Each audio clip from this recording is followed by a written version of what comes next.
അടുത്തത് പറയട്ടെ. അടുത്ത പേജ് കടന്നാൽ അവിടെ കാണാം വറുവിയ അനിൻ നബി സല്ലല്ലാഹു അലൈഹി വസല്ലം അന്നഹു ഖാൽ, നബി സല്ലല്ലാഹു അലൈഹി വസല്ലം പറഞ്ഞുവെന്ന് റിപ്പോർട്ട് ചെയ്യപ്പെട്ടിരിക്കുന്നു. കണ്ട, നബിന്റെ പേരിലാണ്. നബി പറഞ്ഞു എന്ന് റിപ്പോർട്ട് ചെയ്യപ്പെട്ടിരിക്കുന്നു. എന്താണ്? കുന്തു നൂറൻ ബൈന യദയില്ല, ഞാൻ അല്ലാഹുവിന്റെ പക്കൽ ഒരു പ്രകാശമായിരുന്നു.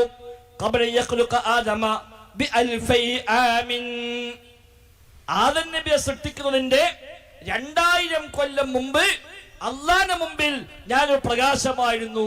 യുസബ്ബിഹുല്ലാഹു തആല ദാലിക നൂർ വതുസബ്ബിഹുൽ മലായികതു ബിതസ്ബീഹിഹി, അന്ന് ആ പ്രകാശം അങ്ങനെ തസ്ബീഹ് ചൊല്ലിക്കൊണ്ടേയിരുന്നു. ആ തസ്ബീഹിന്റെ കൂടെ മലക്കുകളും തസ്ബീഹ് ചെയ്യുമായിരുന്നു എന്ന് നബി തങ്ങൾ പറഞ്ഞിരിക്കുന്നു. നഊദു ബില്ലാഹ്. നബി എവിടെ പറഞ്ഞത്? നബി തങ്ങൾ പറഞ്ഞാൽ അത് എവിടെ ഉള്ളത്? കാണിച്ചു തരാന്ന്. എനിക്ക് ഇവിടെ കിട്ടണ്ടേ? എവിടെ ഉള്ളതെന്ന് വെച്ചിട്ട് പോയിട്ട് കാര്യമില്ല. അതൊക്കെ പറയാൻ വേണ്ടി നമ്മുടെ ഇമാമിയങ്ങൾ കിതാബ് തന്നെ എഴുതിയിട്ടുണ്ട്. അതിനാണ് അൻ-നിഅമത്തുൽ കുബ്ര അലൽ ആലം ബിമൗലിദി സയ്യിദി ഉൽദി ആദം എന്ന പേരിൽ ഇമാം ഇബ്നു ഹജർ തങ്ങൾ നബി സല്ലല്ലാഹു അലൈഹി വസല്ലമ തങ്ങളുടെ വരവിനെ, അതായത് ആദം നബി മുതലുള്ള വരവ് ഇങ്ങനെ പറയാൻ, അതാണ് കുന്തു നൂറൻ ബൈന യദയില്ലാഹി അസ്സ വജല്ല ഖബ്ല അൻ യഖ്ലുഖ ആദം അലൈഹിസ്സലാം, ആദം നബിയെ പടക്കുന്നതിൻ്റെ എത്രയോ കൊല്ലങ്ങൾക്ക് മുമ്പ്. ബി അൽഫൈ ആം എന്ന് ചിലയിടത്തുണ്ട് 2000 കൊല്ലം, ചിലയിടത്ത് 4000 എന്നുണ്ട്. അകമൊലി വെണ്ണി പറയുന്നുണ്ട്.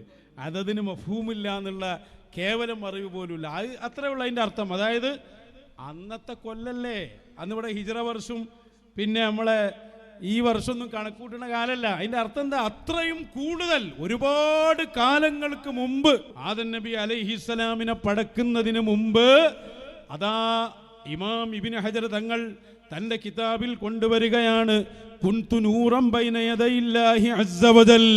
കണ്ടോ?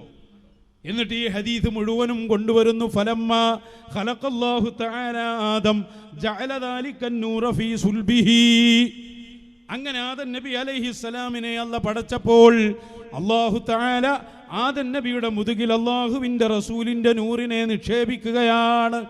ഇത് ഞാൻ മാത്രം പറഞ്ഞതല്ല.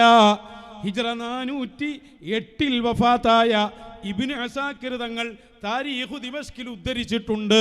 മാത്രമല്ല മുജാഹിദ് നേതാവായ ഇബ്നു തൈമിയ, അദ്ദേഹത്തിൻ്റെ ശിഷ്യനായ ഇബ്നു കസീർ, അയാളുടെ അൽ ബിദായത്ത് വൻ നിഹായയിലും ഈ സംഭവം രേഖപ്പെടുത്തിയിട്ടുണ്ട്.